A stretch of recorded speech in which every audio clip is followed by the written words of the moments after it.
29-year-old Charles Carpenter was a would like to make this an educational area. Without Tom Poberezny's support of those ideas and those visions, we would not be here in this great facility today. So to Tom Poberezny, who will be recognized this morning at the museum, I say thank you. At the end of the program, Jim Busha and Carol will walk over to Warbirds, and you will have an opportunity to the merchandise building. You will have an opportunity to get their signature on this really, really amazing book. Now, would you direct your attention to the Jumbotron and the video that will tell you a little bit about Bazooka Charlie. Thanks for being here.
In the 1930s, as Europe slid toward World War, the president and founder of Piper Aircraft Company, Bill Piper, knew he needed to reshape his company's future. If war broke out in Europe, building airplanes for civilian pilots would be a recipe for failure.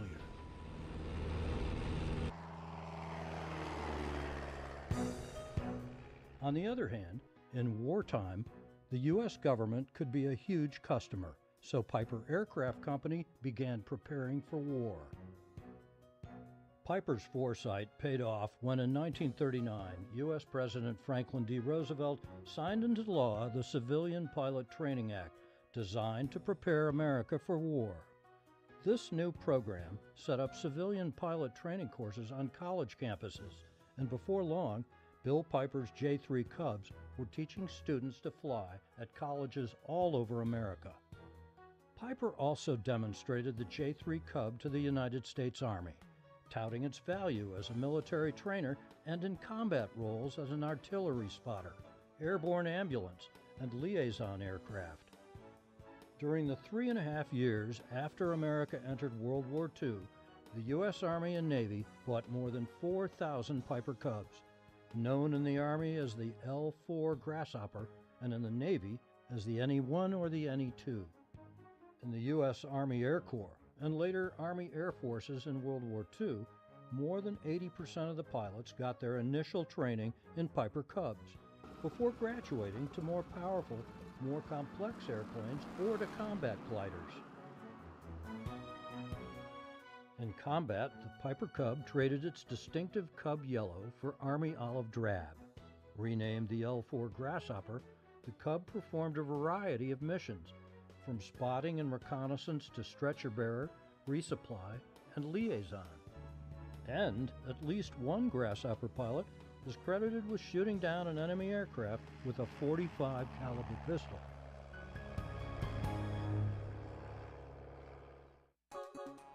Living in Moline, Illinois, 29-year-old Charles Carpenter was a high school history teacher.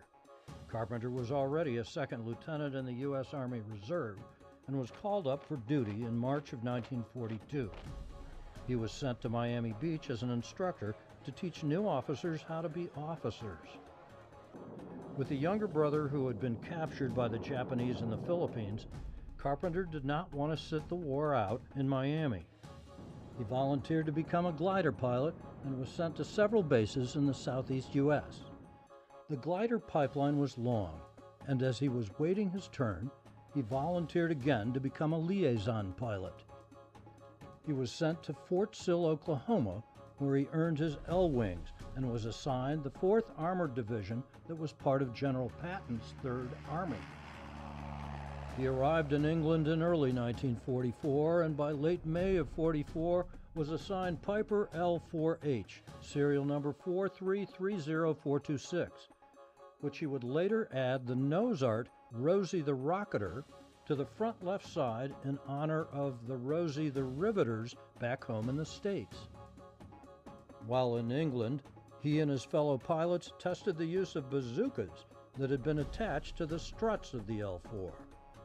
He was not the first pilot to hang weapons on an L-bird, but he was almost certainly the most effective as using them.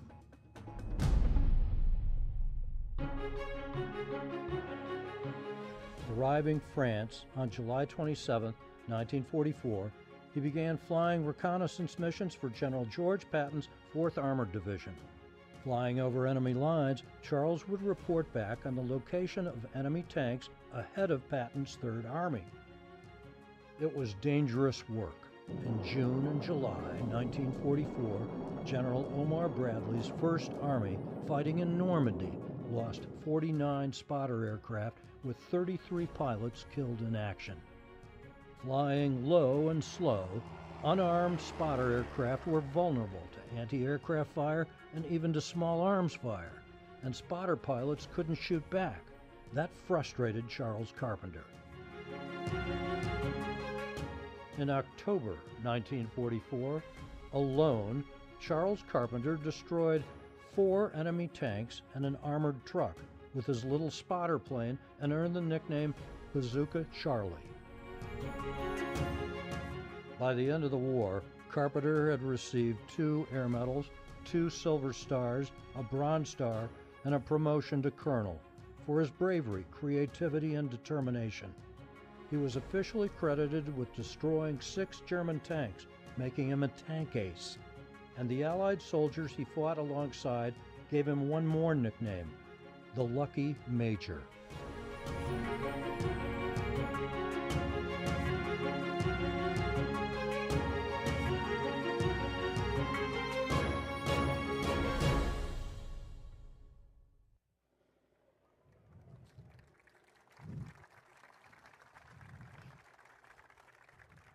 Thank you. Okay. Welcome, everyone. Thank you again for having us. I'm extremely humbled to be here. My name is Jim Busha. I'm a vice president here at EAA. I oversee publications, membership, retail, membership, and facilities. So I wear a lot of different hats, but I had the distinct honor of meeting an individual who calls Major Carpenter Dad, and that's Carol Carpenter. So Thank you.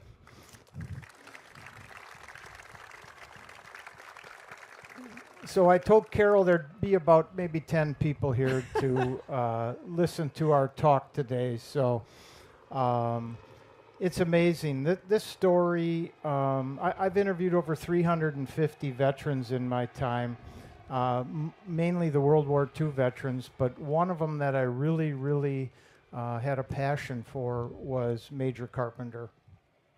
Just because his story has been untold and of what he did. And my search ended as quickly as it began because unfortunately Major Carpenter passed away in 1966. So all there really was to go on was some newspaper clippings, and in essence it became an urban legend. There wasn't anything ever really written about Major Carpenter or his airplane, only that he flew an L-4 named Rosie the Rocketeer. That all changed in 2016. I received a phone call from a young lady from Ohio who started asking me, I understand you're the editor of Warbirds, and I understand you take submissions of articles, and I'd like to write an article about my father. So this young lady started talking about her dad and just that he was a pilot. And, oh, by the way, his name was Charles Carpenter. I think Carol thought that I probably hung up on her because I was speechless for at least 30 seconds. So Carol writes this letter, which just started a big snowball. And she writes an article, and I'll let her explain that. Well, I guess I should say that I really grew up only knowing that my dad was a hero, but I wasn't that interested in World War II or heroes. I was interested in teenage stuff. And but as I grew older, I heard a few stories, and I talked to my dad a little bit about his life and his memories of World War II, but clearly not enough. And after he died, back in I probably was 75 or so, I just got high-speed internet, and I went online and just typed in by chance Rosie the Rocketer, just to figure out what was out there about him. And up comes all kinds of people, stories and articles, people discussing my dad. And one of the sites was the Warplanes site, and there was a detailed discussion about my dad, and they were saying things like, I don't think it ever happened. Let's see here what he said. Complete bollocks. I don't believe it ever happened. And I was rankled enough because I had a box when my father died. My mother left me a box of photographs and articles and clippings. So a lot of the stories, they didn't think it was possible to balance a plane and shoot it, an L-4. And so about 3 in the morning, I wrote back because I had got out the articles, and I started to respond. And I introduced myself. I said, I'm Carol Apaki Carpenter. My father was my father. And they went nuts. They really did, because I had the articles, and they asked. One guy said, I'm going to wipe the chicken poop off my face. I'm so embarrassed, because I sent them, showed them articles, and so that got me in the role of defending my dad, that many of these stories were true, and that's when I offered to write an article. Colin Powers was a man who had restored an L-4, and he encouraged me through Jim, introduced me to Jim, and I wrote an article, and I remember you saying, this is more than an article, this needs to be a book. So I prodded Carol for a long time about a book, and I was very respectful of the privacy of her family, but I kept after her. And only because this story needed to be told. And finally, Carol, I believe it was in 2020, allowed me to come out to her home in Ohio, and she kind of minimizes it a little bit, saying she had a box. So I go to her house in Ohio, and we've never met. And before me was a living room full of letters, a dining room full of letters, diaries, photographs, a kitchen table full of the same. They were scattered throughout the entire home. Carol's mother had saved every bit of paper, photographs, and diary. It was an unbelievable treasure trove. But more importantly, the very next day she allowed me to come back. And before we began, and she offered me some lemon cookies, which, if you ever have any of Carol's lemon cookies, they are by far the best lemon cookies I have ever had. Carol said, Jim, I have to be honest with you. I thought you were a shyster. I thought you were here to take advantage. But so we went on this journey, and which began of the story of her father, which begins in 1912 when he was born. Right. Well, my dad grew up a family of 6. His father was a gambler, alcoholic, so my dad grew up in a small town in Illinois, Edgington, Illinois, and he grew up very poor. He told me stories of every summer the kids were farmed out to work on farms to raise money. My grandmother was a single raising 6 kids on her own without a job. I don't know how they did it. And so my father didn't have an example of a father. And one of the things that I think frames his life is at 17, he wrote a creed for himself of the kind of person he wanted to be. And I'll read you that creed. This was 1929, at 17 years of age. I have resolved to exert all of my efforts toward being a nobler and stronger fellow, a gentleman, a scholar, a friend, and a real man. To the best of my ability, I will ever strive to self-control, self-improvement, freedom, wisdom, courage, generosity, truth, and true nobility before gods and men. I will be better. Charles Marston Carpenter. And I think as I look at the story of my dad that Jim has brought to the forefront, this has framed really what you will read in the book.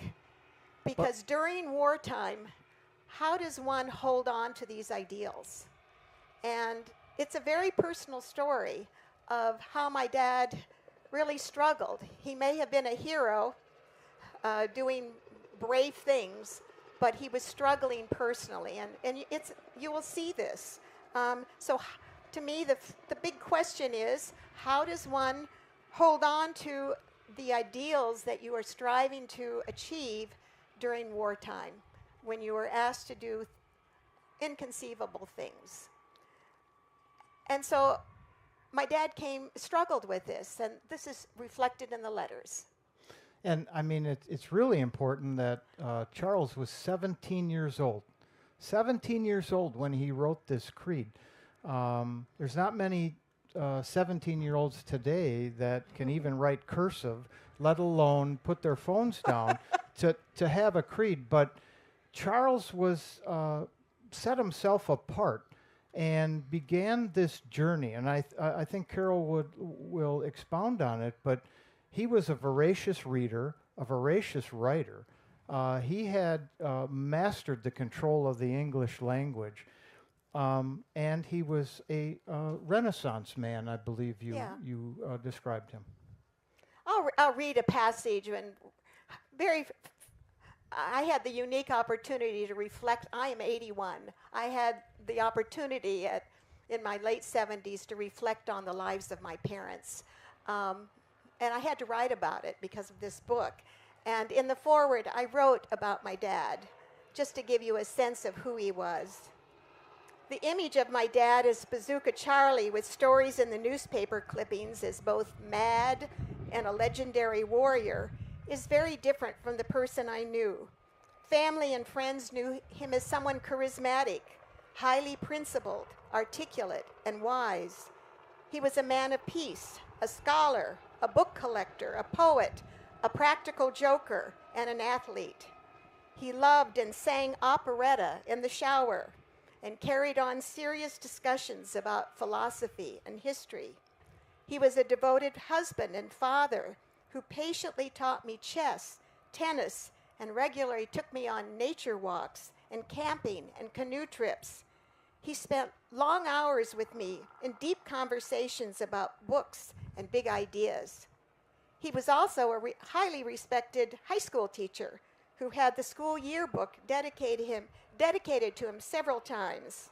In the summers, he ran a boys' camp in the Ozarks, a camp that focused on teaching outdoor skills and building character. I think what I'm trying to say is that his war deeds as Bazooka Charlie with Rosie the Rocketer were only a small part of who he was and the legacy he left. I really struggled whether I wanted a book written about my dad and my mom, because it's a very personal story. I think it's a love story, a complicated love story of what happens to to a young and new marriage during wartime. When my father was asked to report back where the Germans were coming from, and I think the artillery followed soon after, flying back over the battlefield and seeing the devastation that he had alerted the troops to. And he really struggled. And during the war, as you will see in the book, he became very cynical. He lost the ideals that I think he had struggled to try to reach because he had done things that he never dreamed that he would do. He was also unfaithful to my mother during the war. And this was a terrible, devastating reality to my mom. I don't think she knew the details. It was nothing serious, but nevertheless, she knew that the marriage was struggling too. And yet my mother held it together. Maybe I should say something about my mom. Yeah, let's talk a little bit. Let's go back in time. Okay. In the late 1930s, eventually Charles gets his college education in Kentucky and becomes a high school teacher in Moline. There's a very famous dance hall near there called the Coliseum. And let's talk about how they met or almost didn't meet. I think my mother was strikingly beautiful. And that was her, but she was very lacked self-confidence. She was 28, unmarried, living in poverty, I would say. My mother wasn't educated like my father was.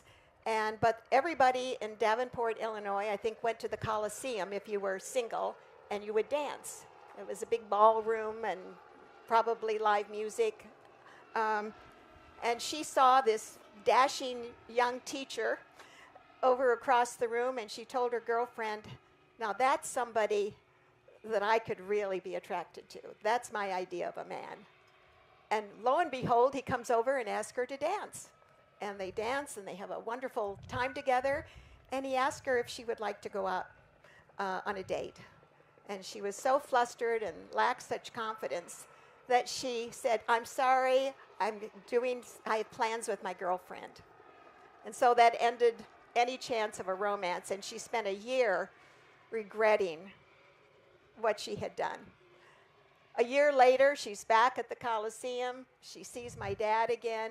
He comes over to ask her to dance, and she said, do you remember me? And of course he didn't. But this time she was better prepared. And within 3 months, they were married. My mom said, we had to get married because we were so in love that we couldn't eat. And so we had. So it was a whirlwind romance, but unfortunately, there was storm clouds brewing in Europe at the same time. And Charles's brother, Gene, had been stationed in the Philippines. He was with the Army Air Corps.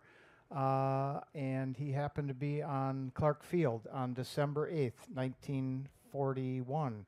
It would have been December 7th, 1941 at Pearl Harbor. Clark Field was devastated. Japanese attack. A few days later, 100,000 Japanese stormed the shores. And eventually Gene was taken prisoner and became part of the Bataan Death March. During that time, Charles, who had been a reserve officer, had been called up for duty and eventually was sent to Miami to train train officers how to become instructors. Charles was not one to sit on the sidelines. He was a athlete in both college and high school, and he wanted to get in the big game. So he volunteered for glider training and was sent to various bases throughout the southeast, and eventually became bored with that because of a lag time in training glider pilots. And eventually he saw a posting for liaison pilots, which he had no idea what it was, and was sent to Fort Sill, Oklahoma. What do you want me to say about that? So in Fort Sill, he earns his L-wings, and eventually is assigned to the Third Army, General Patton's Army, and they're training for Europe. Eventually, he does all his training in L3s, L4s, like this example here that Jamie brought, and stints in L5s. He's eventually goes back home and finds a small little care package at home, and her name is Carol. Yes, my mother had a baby, 1942, I was born, and my dad's off in war. She sees newspaper clippings of him putting bazookas on his plane and creating quite a stir. That's all the clippings that I think Jim has read. I'll say something just about my mother, because I think this is more than a military story. I think it's a story of what war can do to families. I think it's many people's stories, even the most justified wars of World War II. Nevertheless, it's so hard and difficult on the families. My mother had a baby. She lacked the confidence that my dad had always had because of a nervous condition. She had dropped out of school in the 9th grade. And I think this lack of education had shaped her view of herself. And while she appeared to be shy and soft-spoken, my mom did have a fierceness of spirit that carried her through for 88 years. But during this time in the war, she was fragile. Me, a baby.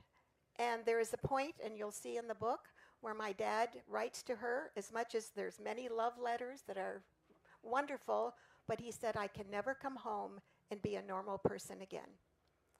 And you can imagine what a shock that was to my mom.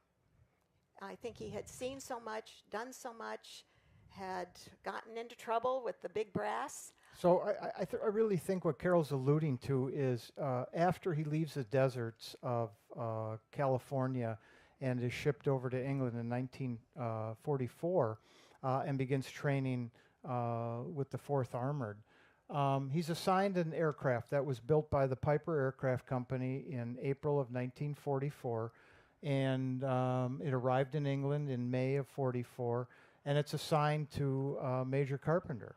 He eventually places, in honor of the Rosie the Rocketeers back home, the nose art of Rosie the Rocketeer. They were about to go across the channel. This would have been in July of 44. The invasion had already occurred in June of 1944. So he was concerned. He has a 800-pound aircraft that's tube and fabric, unarmed. And obviously he's a little concerned about people shooting at him and his inability to shoot back.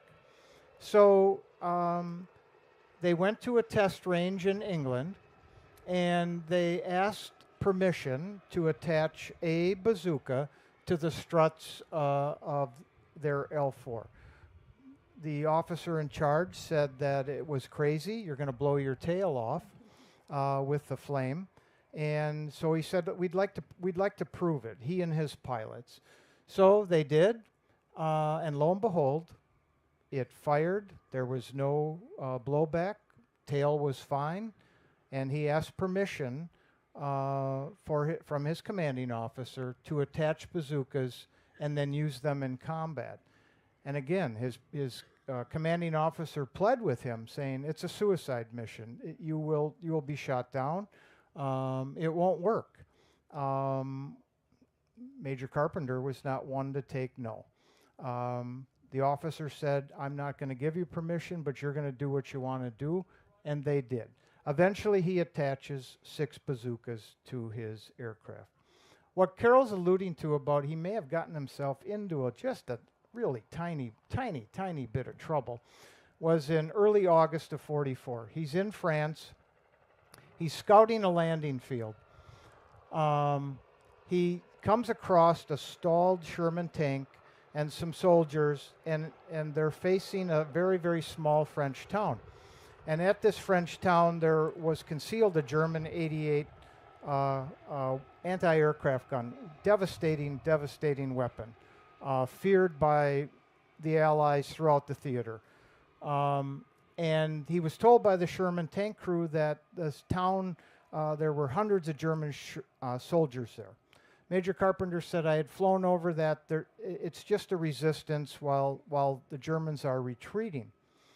So he climbs up aboard the tank. Remember, he's a pilot. He's wearing L-wings. He's not an armored guy. Climbs up on the tank, gets in the hatch, charges the .50 caliber, and says, either you guys move or I'm going to shoot you, but we're going. So he stole the tank, went forward, and lo and behold, the town was lightly defended. He did get in trouble when they rounded a corner, and he ordered the tank to fire. And unfortunately, it was another Sherman tank with a hedgerow plow blade on it, and it put a hole in the plow blade. No one was hurt. Comes back, soldiers are cheering until their commanding officer came up and wanted to know who the hero was here. And when they found out it was a liaison pilot, he had him immediately arrested, stripped of his flight jacket, his .45 sidearm, and was told he was going to be court-martialed and probably a firing squad. So Charles Carpenter has a stirring moment and is placed in confinement in a tent and realizes that the war is ended. He's going to be embarrassed back at home if he ever makes it back home. He thinks that the lowest job he could get at the time was that of an ambulance driver, and that he embarrassed his family. And that was the last thing he wanted to do. But lo and behold, his heroics swept through the soldiers. Privates talked to corporals, corporals to sergeants, so on up the rank until his commanding officer, John Shirley Wood, found out about it and rescued him. And he became General John Shirley Wood's chief pilot and said, you will only report to me. And that's when the fire in his gut really began to boil. He was like every other soldier in Europe. They just wanted the war to end. They just wanted to go home. I'll say that my father had great respect for General Wood. The only disadvantage of General Wood is he was, I think, close to 200 pounds. He was over 200 pounds. 200, and would ride in the back, second seat. My dad was in the front, and they would go fly over and do reconnaissance. And so the plane would be, 400 pounds of men with 6 bazookas in this little lightweight plane. So I think my dad writes back, this is the one thing I wish General Wood wouldn't ride with me so much because it added a lot of or bulk. if he ate some more salads. So eventually, but he had great respect for General Wood. He had great respect, and he was a great leader of his men. So eventually, they're racing through France in 1944, and he now has 6 bazookas strapped to his plane. There was one mission. It was in September. It was foggy in the morning. He couldn't take off. The Germans had made an advance. They were trying to hold their line and now advancing on the Allies. They came forward. There was a crew that was stuck in a drainage ditch trying to get some water. And Major Carpenter tried to take off to help rescue them and couldn't because of the fog. Eventually, he's able to get airborne. He gets airborne. It's still kind of foggy. And he starts making runs from about 1,500 feet, starts diving down on the Germans.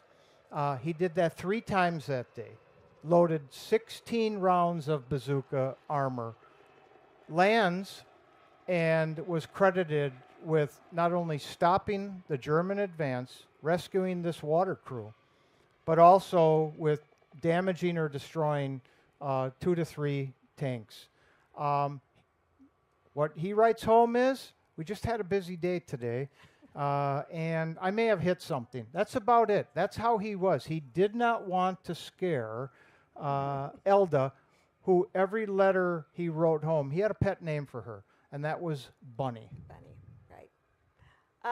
Yeah, I mean, this is what my mother was living with, was this crazy husband of her doing all kinds of things that she just wanted him home, and he was clearly, I think, I'm guessing, somewhat falling apart. And this is the reality, I think, of what he was seeing every day.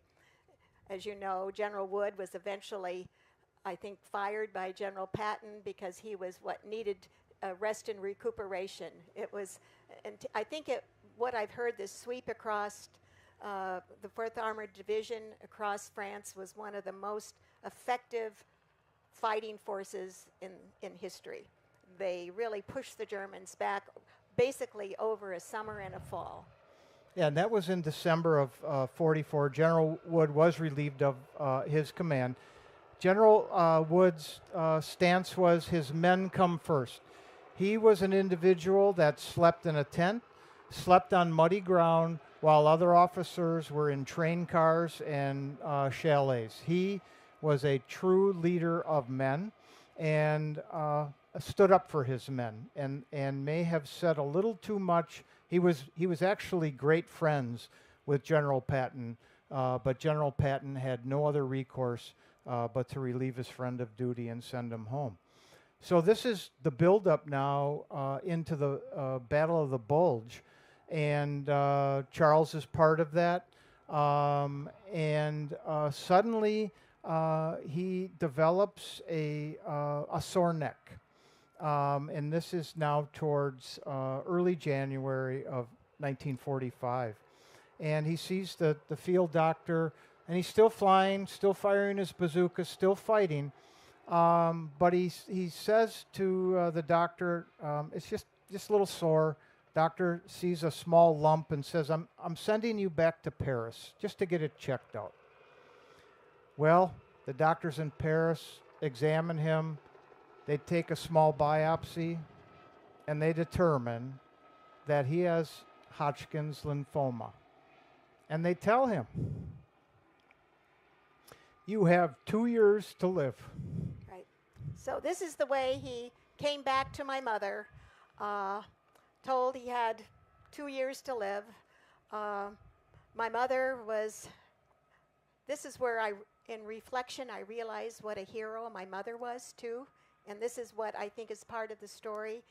A hero always has backup. My mother had to deal with a husband that's dying, a financial crisis, a baby.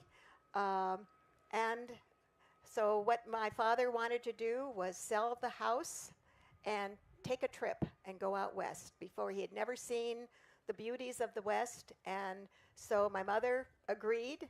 That we bought a Silverstream, I think, a trailer, and for a year, we traveled out west and saw the wonders of the western part of the country. And then my father expected to come back and die. But actually, he was feeling pretty good by the time he came back. And so he took a temporary job as the interim commandant of a military school where he had gone to high school for a couple of years, or college, was it college? Roosevelt Military Academy. Roosevelt Military Academy. Worked there for a year, and still is feeling pretty good. So always having surgery every year as these nodes on the lymph glands would swell up. And so I am dealing as a spoiled 4-year-old with a dying father who is quite stern. He had high expectations for me. Just to give you a sense, I remember the first Christmas my dad was home, I had a pile of presents, and I ripped through them, threw the gifts away, and acted, I guess, kind of like a spoiled brat, and my dad just exploded. He was just the thought of a daughter that was so spoiled. He had seen such suffering in Europe. So that's the way my life was as a young girl growing up in early years. My dad was very stern with me, and my mother was soft and gentle, and so this was a took a while for our relationship to build. But as I got older, my dad was determined that I wasn't going to be a fraidy cat. I remember seeing a snake in the yard, and he had me go pick it up and hold it up. I still have that picture. I think it was 5, and the snake is swinging over, and I get the picture, and then I faint.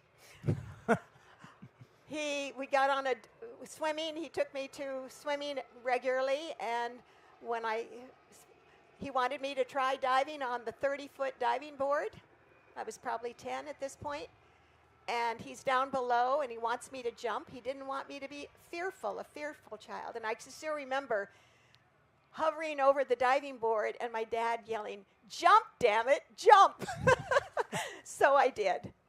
So my dad was always pushing me to be brave, to not be fearful. He took me camping. Meanwhile, he is diagnosed and struggling with Hodgkin's disease. So it was like a shadow on our lives. And this is the way my mother was having to deal with our lives. Very uncertain. And death followed your dad for a long, long time. But he kept 10 paces in front of it. Let's just pause on your father for just a minute. Okay. So in 2016, Carol writes this article. It gets published in EA Warbirds magazine in 2017. And there's a gentleman who became a friend of ours, Joe Scheel, out in California. And Joe's an airline pilot, has a Stearman, has a Piper Cub. And Joe, for fun, likes to look up serial numbers. So Joe looks at the serial number of the picture in the magazine of Rosie the Rocketeer, and to his amazement, the aircraft is actually hanging in a museum in Austria. Joe is best friends with Rob Collings of the Collings Foundation. So Joe contacts Rob. Rob had been looking for a proven combat aircraft from the European theater. None, obviously, were for sale. Many in the Smithsonian or in private museums or collections. This one, however, was hanging in Austria. The history of it was Major Carpenter is sent home in February of 45. The airplane is obviously assigned to another pilot. The war in Europe ends in May of 45. And so it was much cheaper for the Allies to leave these aircraft behind than to try to ship them home. They were worthless to them. So everyone thought it would have been scrapped, burned, torn up. Nope. An Austrian glider club bought the airplane and then converted it to a 90-horse engine, put some Super Cub gear on it and a tow hook, and used it to tow gliders. They had no idea the historic artifact they had. So when Rob goes over there and talks to them, they were a little confused on why this American would come over and want this ratty old Cub hanging in their museum. And Rob just says, I've just got an affliction for Cubs. I really want it. And he asked me to write a letter, too. Yes. Yeah. And eventually he strikes a deal. And he sends the Cub back home. And that was in 2019. It arrived in Colin Powers' shop out in Oregon. And Colin had restored numerous award-winning L-4s before. And so when Rob and Colin peeled back the ratty yellow fabric, they had repainted it, there, lo and behold, were battle-damaged scars that Major Carpenter had written home about, including one where he said he had a kind of a hairy day. He was dodging some German fire, hit a church steeple with his right tire, and then may have caught a little round in the wing. Well, they looked at that round. They put a wooden dowel through it to see where it would have, if it had continued and not lodged in the wing, where it would have exited. And it would have missed the back of his head by this much. So, again, he encountered this every single day.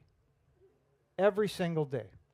So eventually, the airplane is restored. The spirit of Rosie is here. We wanted it here. Rob ran into some conflicts, but you have a live Carol Carpenter here, which is the cherry on top as far as I'm concerned. So eventually, in the early 60s, your dad wants to turn boys into men. He carried that theme of the creed that I read to you at 17. I mean, I just want to say the story of my mom and dad has a happy ending. They came home, when my dad came home, they restored their marriage, and my mother was determined I was going to grow up with a father, and through that love and forgiveness and seeing it through, I grew up with a wonderful father. So I think that's Yes. the happy ending, and I think that's what I hope the book communicates, that lives are complicated. Even in wartime, it's exaggerated, but people do move on. I'm sure my dad had PTSD when he came home. I don't think there was a name for it. But he recovered, and he had a second half of his life with a terminal illness that he was a beloved teacher. He ran a boys' camp in the summer with the creed of turning boys into men down in Bay Nothing in southern Missouri on the Current River. And it was he led a rich and fulfilling life. I went into the Peace Corps, and one day I get a call that my father was dying. And I was sent home, and I spent 2 months with him as he's in the hospital. And finally dies at 53. My mother carried on and lived till she was 88, and died rather on the day of my father's birthday. So I'd like to think of it as my mother. I had just brought her soup the day before, and when I went to check her the next day, she was lying on the floor. And she had died, had gone. Well, let me just read you, because I think it's a tribute to my mom. She held my grandchildren, her great-grandchildren, and she stood on the porch, and we waved goodbye. And I said to my daughter, "Doesn't Grandma look beautiful?" The next day, I found her lying on the bedroom floor. She had passed away on my father's birthday. I like to picture my father coming for her with outstretched hands and saying, "Bunny, it's time to come home." There were still some strawberries that my mother had served the day before, left in the refrigerator, and all of the boxes of newspaper clippings and diaries and poetry that my dad had written. And so who would have thought this amazing story that 60 years later, the plane is found, restored. Colin Powers, I want to say he's watching somewhere in Washington, who restored the plane and was such a model for me of grace and ingenuity, and he restored my dad's plane with such love and care. He invited my daughter, who's a graphic designer, to come and do the nose art for Rosie the Rocketer. Perfectly done. Put my picture and my mother's picture on the engine of the plane. And Rosie lives again. She flew. There's pictures of her on YouTube. And I guess the mystery for me is this was a long time ago. This is one person's story. But there's something, if you go on YouTube, there's like 6 animations, there's many war sites about my dad, and what I'd like to ask of Jim is, what makes this such a compelling story to so many people? This was so long ago. There were many heroes of World War II. We know that there are. I really feel that for so long, before we met, obviously, your father was an urban legend. My friend Adam Makos, who's a well-known author, said there's a freak factor with what he did. I mean, they called him the Mad Major. To you, he wasn't, but he strapped 6 bazookas to a fabric covered airplane, and he tirelessly attacked German armor on almost a daily basis. So the only thing ever written about him were some newspaper articles, and they were kind of vague. Obviously, they couldn't give you the full details during the war. There was a censorship, and so again, I really feel as though if your father had been alive, and I had asked to interview him, like many of that generation, he would have held up his hand and said, "No, thank you. I just did my job." So I think it's everybody's story. That's what I hope the book communicates. So let's talk to Jamie about his airplane. We've got a couple minutes, and we'll just take just a few to come on up, Jamie, and just tell us about your L-4 that you brought over. Test. Oh, it's on. So go ahead. Tell us about your aircraft. What model is it?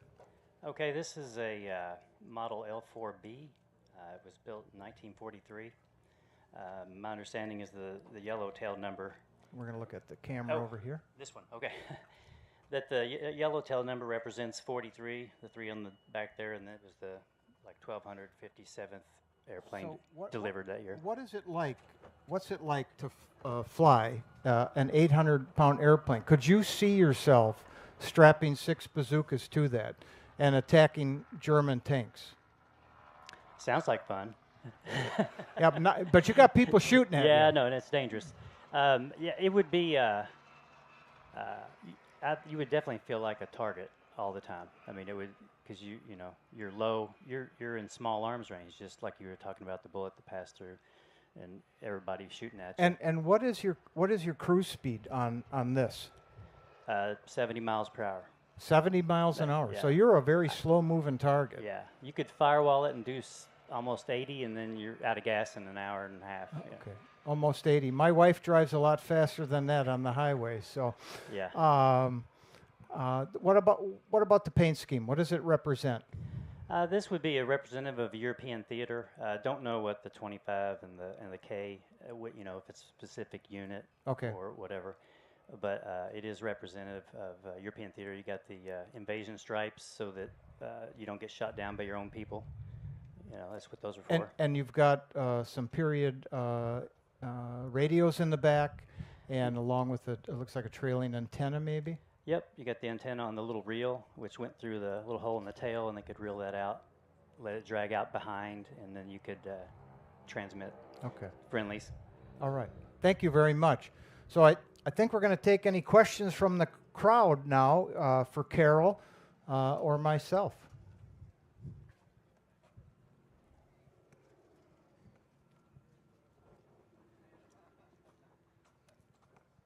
Is there someone with a microphone that can...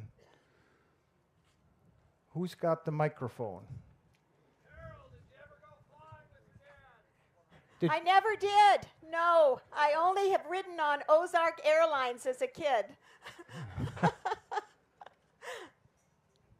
Would you like to go up in an L-4? I would love to. I can't imagine. I was stunned when I saw my dad's plane for the first time. What part of Ohio do you live in? I live in near Columbus in Granville, Ohio. You know where the Hocking Hills are? Oh my goodness, yes. We have an L-4 down there, and it's got an empty seat for you. Oh, how nice. Thank you. Thank you. Jim, Jim and Carol, thank you. Carol, thanks for letting him have the letters to write the book.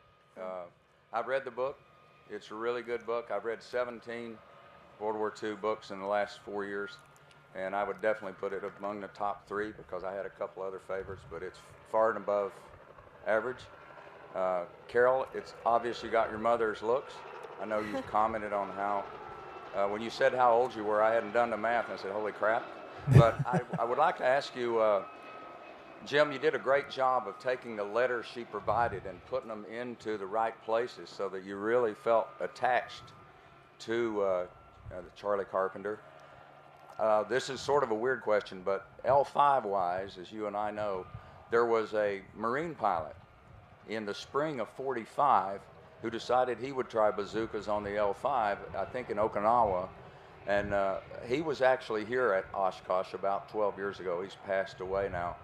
And I was wondering if you think he saw the Stars and Stripes article in the winter time frame of what Charlie was doing and said, hell, if a Army guy can do it, a Marine can do it. So the individual you're talking about is Tom Rozga, and I had the honor of interviewing him. So we did discuss that. And he did, in fact, know that Carpenter had done this in Europe. And Tom had the L-5, a little bigger, a little higher performance than the L-4.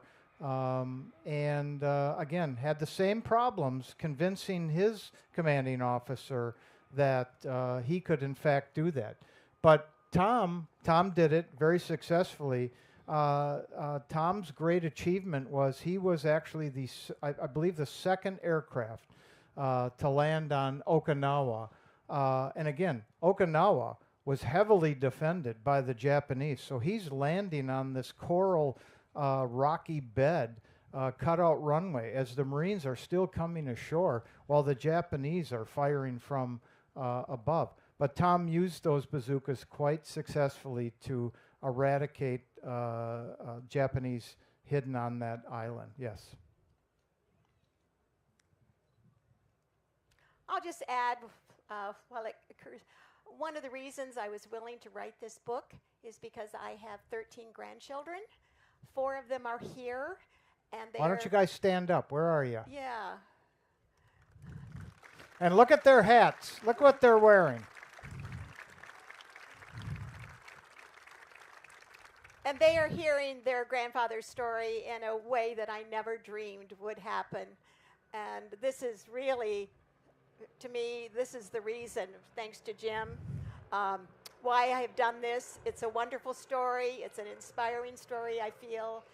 It's a complicated story. But I hope this next generation can feel proud of their great-grandfather and carry on. Thank you all very much. And please come over to the gift shop, and Carol and I will be over there. And again, it's not Jim Bush's book. I want that to be perfectly clear. This is a story about the Carpenters and their family. I just put some words together. That's all I did. This is their story. So please come over and read it. And it truly is an amazing book and an amazing journey. So thank you again. Thank you for coming here.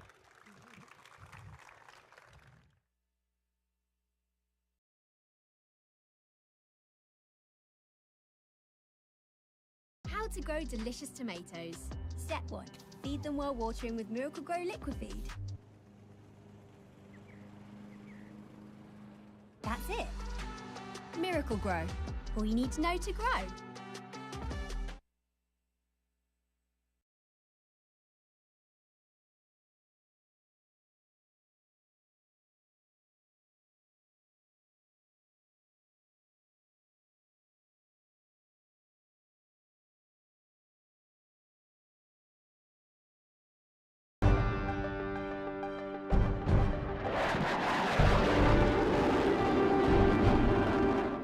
I guess I was fairly apprehensive the whole time that I was flying in combat.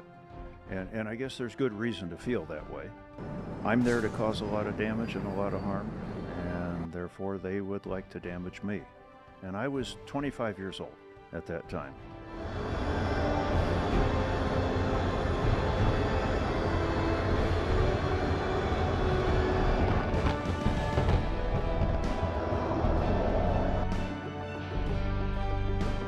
Top Gun was really a thrill.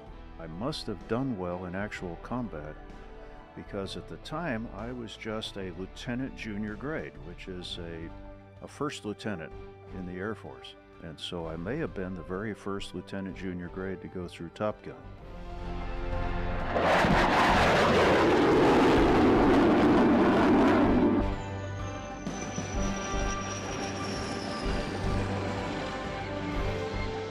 That was the dream of a lifetime come true.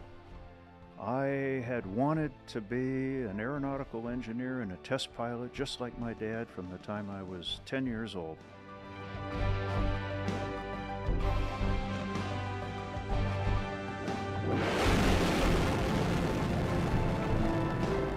STS-27 was my third launch, and it was only the second launch after the Challenger accident. Well, I will never forget, we maneuvered the arm, and Mike Mullane was my arm operator, so he moved the arm over there, and we brought up the television image of the right wing, and I looked at what I was seeing, and I said to myself, we are gonna die.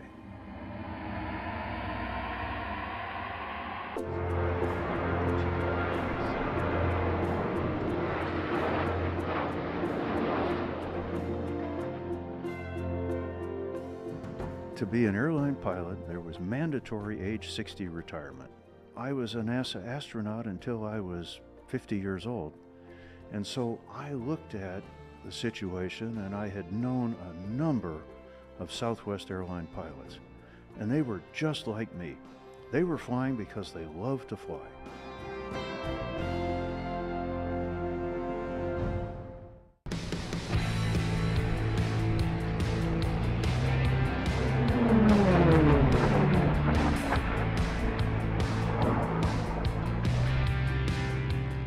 Well, there's a lot of piloting that goes into it, a tremendous amount of piloting that goes into it, because you're going to wind up passing other airplanes. You're going to get in a duel with another airplane that's fairly closely matched. So there's a ton of satisfaction from doing that. And hey, let's just talk about the racing itself.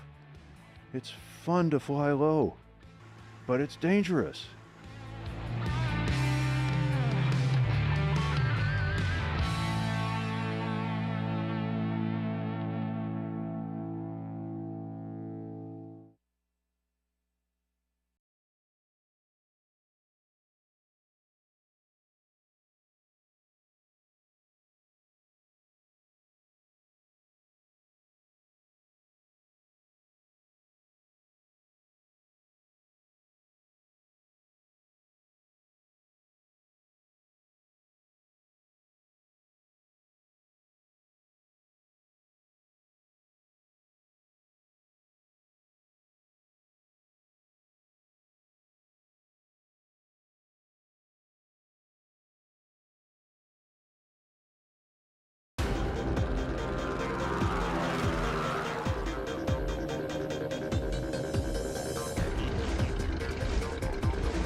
It just climbs off all by itself.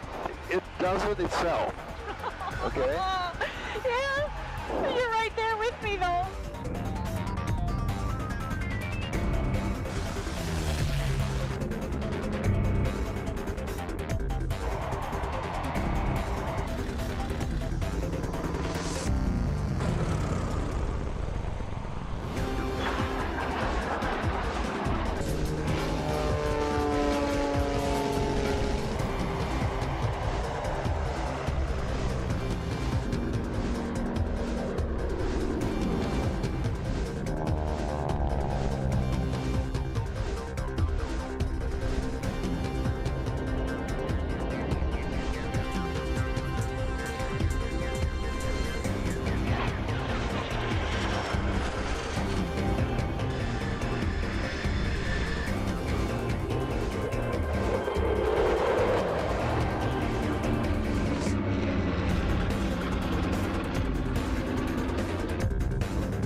every time I open the hangar door to go flying, I realize that I'm one of the lucky guys doing something that I dreamt of as a kid.